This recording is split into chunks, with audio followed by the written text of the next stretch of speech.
Happy Pisces lunar eclipse. This is the last lunar eclipse we'll be experiencing in Pisces since this story began back in September 2024. And it's the 5th out of 6 of the total eclipses in this duo happening in the Virgo and Pisces axis, with the last one happening in March of 2027, which is so crazy to think about. We've been playing with this narrative for almost 2 years now, or I guess 2 years now. And the eclipses have been happening with Pisces on the North Node and Virgo in the South Node. So the North Node is the direction in which we are moving. It's our learning, it's our potential. And the South Node is where we've been. It's our area of comfort, or it's our area of familiarity. And so whenever we're experiencing these eclipses here, we're experiencing the illumination of what no longer serves us or what we can embody more of in order to step into that vibration. And with the duality of North Nodes and South Nodes, I always use my scale analogy. I have a Libra stellium, finding balance between the compassionate, ethereal, dreamy, intuitive nature of Pisces and the detail-oriented, rounded side of Virgo. We're learning how can I be rooted in what I want? How can I come up with a plan to actually achieve these desires, to achieve these dreams? Because we have all these floating fantasies up there, but no tangible plan to execute them, then how are they going to come to fruition?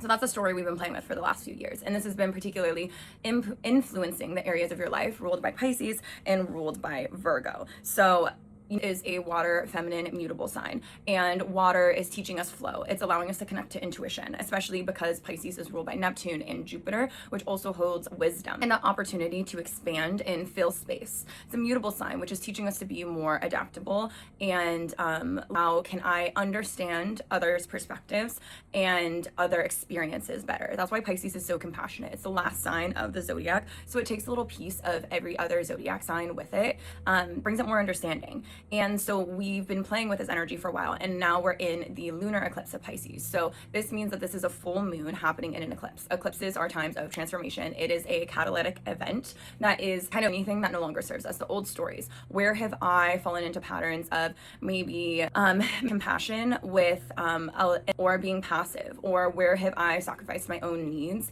in order to someone else or protect something else? It's important to be a compassionate and an understanding individual, and also recognizing, like, there a way that I could be more understanding? Could I be more forgiving and more compassionate without sacrificing my own values, sacrificing my own boundaries, or losing sight of what I actually want?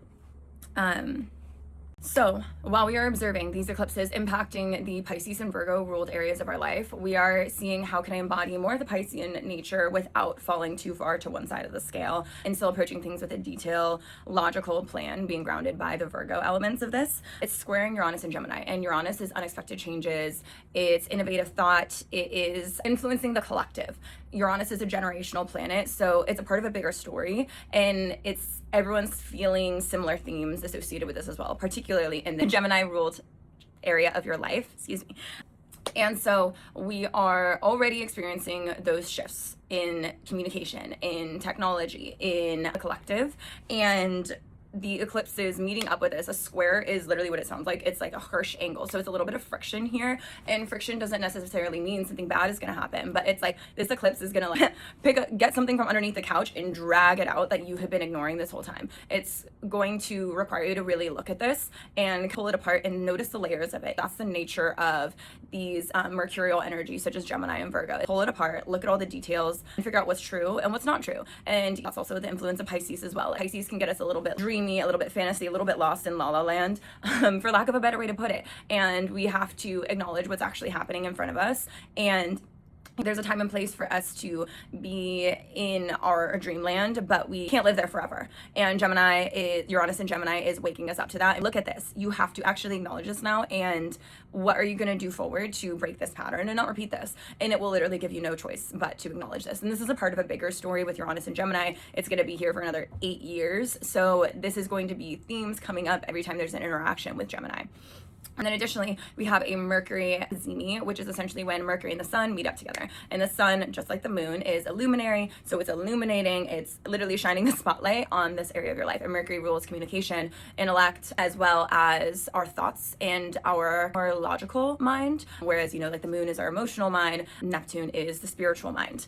And so This is bringing clarity to communication. This is one of those transits where it's like you're hearing the right thing at the right time. You are having these conversations. You ever have those conversations where you're talking to somebody and you're like, oh my gosh, like, you are a vessel for the message I have been needing to receive from the divine or from my higher self or from whatever it is you believe. You just hear the thing that you've been needing to hear.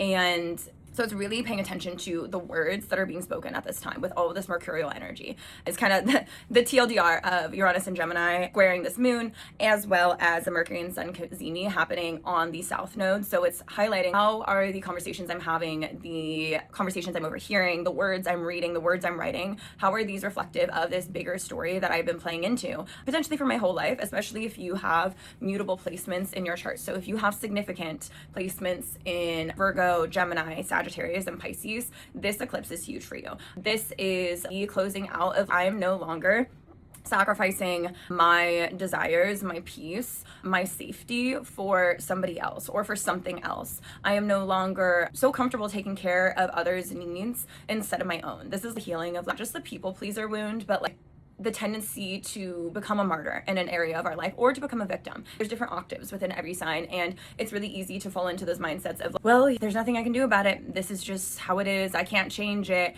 and this is just who I'm always going to be. But eclipses are opening your eyes and saying, no, you can change, literally just like that. And eclipses and Uranus and Gemini is going to force you to really look at that and move forward. Like I said, this is a catalytic event, which means this is the turning point for you in these areas of your life. So what are you going to do with all that energy? How are you going to harness it?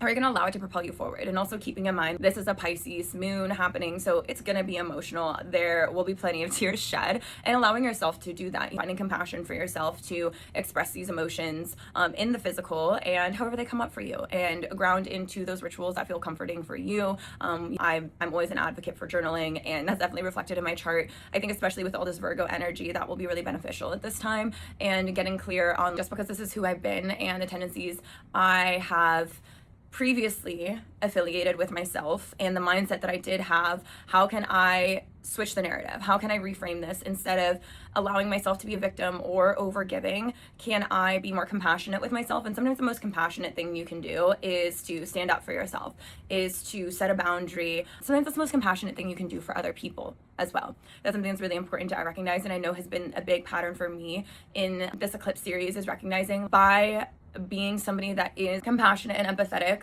I have prohibited somebody else's ability to grow by trying to do everything for them, trying to do the healing for them. There's such an affiliation with healing with Pisces and Virgo, both because they're such a healing energy. But in order to allow somebody to grow and to further their own spiritual journey, you have to let them go. You have to let them heal. You have to let them figure it out themselves. You have to let them, you can be there, you can support them, but they have to be committed to that change. They have to be committed to the desire to step into that variation of themselves that is compassionate and understanding for themselves without taking over somebody else. Wow.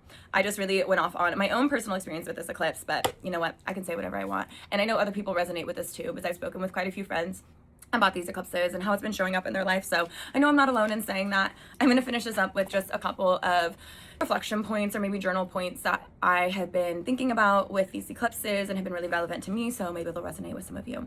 So number one, is there a part of me that has become comfortable in inaction, to being stuck in passivity where my own needs, desires, wishes, manifestations are floating away, where they're staying up in the clouds instead of coming down to earth with me?